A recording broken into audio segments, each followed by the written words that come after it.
Hello guys, and welcome back to Joe's Ventures, and today we're going to be doing another shorter, but no less exciting episode of our Planet Zoo mod spotlight, so it'll be part 24. Most of these mods will probably be a bit iffy by the time you guys see this video, because the Africa pack's only coming out an hour, but I really wanted to get this out to you guys for tomorrow, so I can have all my mod up spotlight things done and ready for 1.6. So this is going to be a little bit shorter today, but no less exciting. So we're going to be starting with a cool animal. This was by Ziff Gaming. We've got the Cape Bushbuck. Bushbuck. Let's have a look at this Bushbuck. He is a cool boy. So the Bushbuck is a common and widespread antelope across sub-Saharan Africa, and are found in a wide range of habitats, found almost everywhere, such as rainforests, montane forests, forest savanna mosaics, bushveld, woodland, and savanna. These guys can also get to a pretty decent size. They get to about 90 centimeters at the shoulder and weigh between 45 and 80 kilograms, or between 99 and 760 pounds, and are generally pretty solitary browsers, and they're territorial as well. So they mainly browse, but they can, eating all kinds of plant matter they can reach, but they're active throughout the day, and they tend to be nocturnal near human habitation. So usually if they're out in the wild, they tend to be active throughout the day, but when there's people around, they tend to be a bit more quiet. We'll have a look at the females while we're looking at it. Look at this wonderful one. Cool animal, love it. So they also live in a home area, which is usually about, they tend to be solitary, and though some live in pairs. They live in a home area, which is about 50,000 square meters on the savanna, and much larger in the forest, and that they will not normally leave. And they usually overlap with other bushbucks, so they can mingle with other species, other bushbucks if necessary. They're basically solitary, and mature males will go out of their way to stay away from each other, so you don't want to mess with the big boys.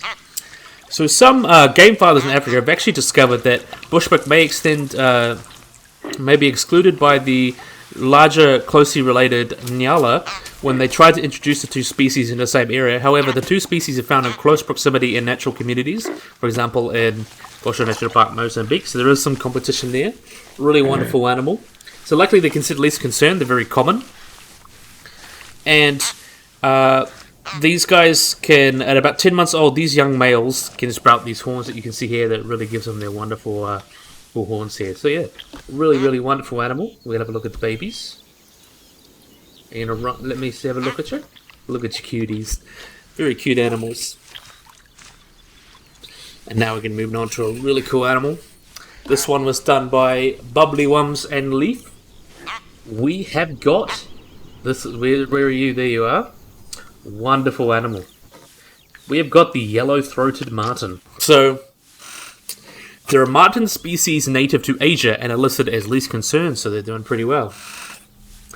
Also known as the Khazar or the Cathural, I believe that's pronounced it, is the largest marten of the old world, with the tail making up half their body length.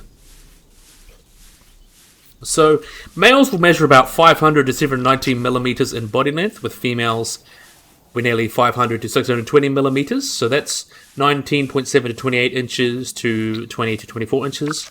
Males usually weigh about 25 to 5.7 kilograms, while females weigh 1.6 to 3.8 kilograms. So they clearly get this name, you can see, because they've got this yellow throat. They have a really distinctive patterning. There you can see the unique, and it's a really cool unique blend of black, white, and golden yellow and brown. These guys are also omnivores, where they eat pretty much everything they can. It ranges from fruit to nectar to small deer, so pretty much just anything they can get their mouths around. They're also an animal with few natural predators because of their powerful build, and it's got this bright coloration that scares away predators, and along with a very unpleasant odor. And they have little fear of humans and dogs and can be quite easily tamed. So even though they're very similar to beach martens, they're very different because they have a unique color and structure of a baculum, or a penis bone, and the most ancient form of the marten have been likely originated during the Pliocene, so that was about 5 to 2 million years ago, before the Pleistocene. And they have this really, as indicated by their geographical distribution, they live around Southeast Asia and up to like the Korean Peninsula. And west of like Pakistan, so they have a very, very big range. They also live in the islands of Sumatra and Borneo. And they have this, that's what really makes them weird. They're really cool animals. So as I mentioned, they are considered least concern and are found throughout other areas just because they're pretty common and no issues. But I just have to say I love this moth. It really just looks so great. I love these things, the martins. But look at the other one. Have another drink there. Wonderful, wonderful animal. It's so awesome. Did a really good job. It's obviously based on the otter, but I think it still looks great either way. Really, really cool. So now, this one was done by Havoc, Haruka, Itchinose, and Gaboni. This is one of the coolest guys that I've seen so far, with some cute little babies. This is the Sri Lankan Leopard. So they're a leopard subspecies only found in the island of Sri Lanka, and they've been listed as vulnerable by the IUCN, with a population that's estimated to be less than 800 mature individuals. And look at these wonderful animals. So they have this really tawny yellow coat, and they are smaller than Indian leopards. So several females measured in the early 20th century averaged a weight about 29 kilos or 64 pounds, and have mean head to body length 3.5 feet or a little over a meter, with a 2 foot 6.5 inch tail, and the largest being 3 feet 9 inches with a 2 foot 9 foot tail, so not very big. The largest being, the males averaged about 224 pounds or 56 kilos, with the largest being 77 kilos or 170 pounds. And pretty big. So they're the largest, rather large leopard subspecies because they are an apex predator. There's no tigers on Sri Lanka, so they're kind of the big apex predator. And large males have been suggested to get almost 100 kilos, but the evidence for this is quite lacking. So it's pretty cool. So there are rare of these guys, and they could live up to 12 to 15 years in the wild and up to 22 years of captivity. So they're pretty cool. So they're solitary hunters, and they tend to have quite large home ranges. You can find about 21 individuals of all ages within 100 square kilometers, since they live on a small island, and they eat pretty much what they can. They eat small mammals, reptiles, as well as larger animals. Sri Lankan axis deer make up most of their diet, but they also eat sambar, barking deer, wild boar, and monkeys. So there's no birth season or peak that they clearly have, but birds scattered throughout the year, and the litter usually consists of 2 to 4 cubs, and is sympathetic with the Sri Lankan sloth bear. Let's have a look at the baby. Let's have a look at the baby. Look at he's so cute. So, the survival of these guys is really impacted by people, since it's not a very big island and they need a lot of habitat.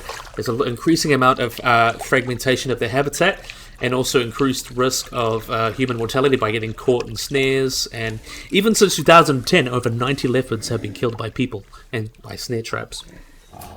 So ongoing conservation has been needed to ensure these guys are doing okay. And luckily they aren't declining as much, but they you can see a lot of issues with fragmentation. That means there's less habitat for these guys, which sadly sucks. But how can you say no to these cute little babies? Come on. Just give a little space for these little guys. Wonderful little animals. So the next one was also done by Leaf and Bubbly Worms. We have got, this one's really cool. Look at you. We've got the southern Tamandulla. Also known as the lesser anteater or the collared anteater, is found from South America, from the island of Trinidad in the Caribbean. They're very solitary and live in all sorts of different habitats, from mature to highly disturbed secondary forests and arid savannas. They feed on all sorts of small animals like termites, ants, and bees, and have very strong forelimbs, as you can see here, that they use to dig out animals, which is really cool. So these guys can get to a decent size. They have a head to body length ranging of 34 to 88 centimeters or 13 to 35 inches, and a prehensile tail of 37 to 67 centimeters long. Adults typically weigh 1.5 to 8.4 kilograms, with no significant differences from the males and females. And very similar to their closest relatives like the northern Tamandulla, they have these 4 big claws you can see here that are great for digging apart things. So usually their mating generally takes place in the fall, and the estrus cycle for these guys is usually about 42 days. Gestation ranges from 130 to 190 days. The females give birth to one offspring per year, and at birth the young antelopes do not resemble not antelopes, anteaters do not resemble their parents, where their coats vary from white to black, and they ride on their mother for several months up to a year, and are sometimes deposited on a safe branch while their mother forages. So that's very, very cute, I think. They tend to hang out on their mum. I kind of wish they added that in the game for the giant anteaters. That'd be so cute. So they're usually occasionally out during the day, and they used to nest in hollow tree trunks and burrows with other animals such as armadillos. They tend to steal their burrows, and they have a average home range of between 100 and 375 hectares, or 250 to 930 acres, depending on the environment. So when they're aggravated, and they get up and they hiss and release an unpleasant smell from their anal glands.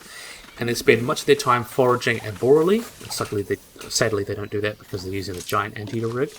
Still a wonderful animal. Oh, that's a bit weird. So they tend to spend between 13 to 64% of their time in trees, and they're quite clumsy, and they amble about and capable of galloping like giant anteaters.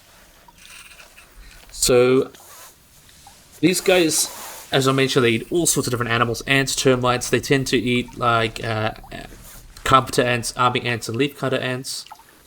Well, they avoid eating those, but they'll also eat like a bunch of other things. They'll eat honey and bees in captivity, and even known to eat fruit and meat, just depending. They use their extremely long tongue to stick into termite mounds and such, and beehives to lap up any unlucky bees. And weirdly, they do not live alongside much with giant anteaters because the southern Tamandulla is able to rest in trees. They're able to live alongside each other, because they are able to nest in trees and get away from giant anteaters, and they don't really compete too much, so that's cool.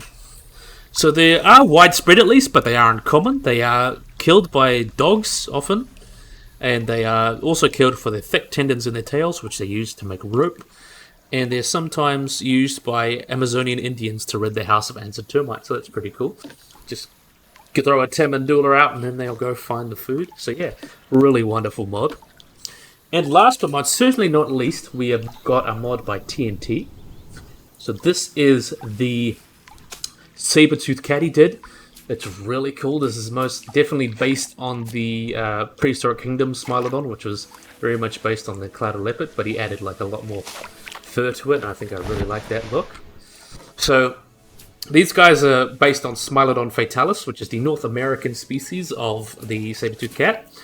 So there were two species in the Pleistocene. There was Smilodon fatalis, which lived in areas like the La Brea tar pits and across the US. And in South America, there was Popular tar, which was much larger and lived in South America. So you can look at these guys. They are wonderful. So the ones that lived in North America, they were smaller, and they tended to compete with animals like direwolves and American lions and things like that. And we'll have a look at the babies, because they're just so cute. And they may have been social. There is a lot of evidence looking at them being social. With and there's even some more recent study. They showed that they kind of grew fast. They grew fast like a tiger, or Bruce. I think it was Bruce. They kind of have a mixture features. They believe it was grow like a tiger, so they grew quite fast. But they spent a lot of time with their parents. They had very much increased sociality because their teeth didn't really come in until they were at least 2 or 3 years old. So they're very specialized in hunting megafauna and have these big bulky bodies, almost like a bear you can see. It's very powerful, and they use to outpower prey. So what they'll do is they use their arms to pin prey, and then use their canines that you can see here that are very long and elongated to pretty much just quickly dispatch their prey by puncturing their throat and windpipe and the arteries. So it's a very quick kill, and it really allowed them to survive really well eating large animals like bison and tapirs and things like that they lived with. But sadly, they went extinct about 10,000 years ago, which is a very complicated issue. A lot of people have very different ideas. These ideas ranging from disease. There's even evidence of a meteor that hit or a comet that hit during the Ice Age. Human hunting, of course, climate change. It's a really interesting debate if you want to look into it. So yeah, I just think these are wonderful, and I just love these babies. So cute and incredible. So I think that's a good place to end this video. So I really, really really hope you guys enjoyed this video. I hope you guys like and subscribe. Always remember to click that little bell icon to get notified whenever I upload anything. So yeah, hopefully you guys enjoyed this video. If you guys like and subscribe, and bye-bye.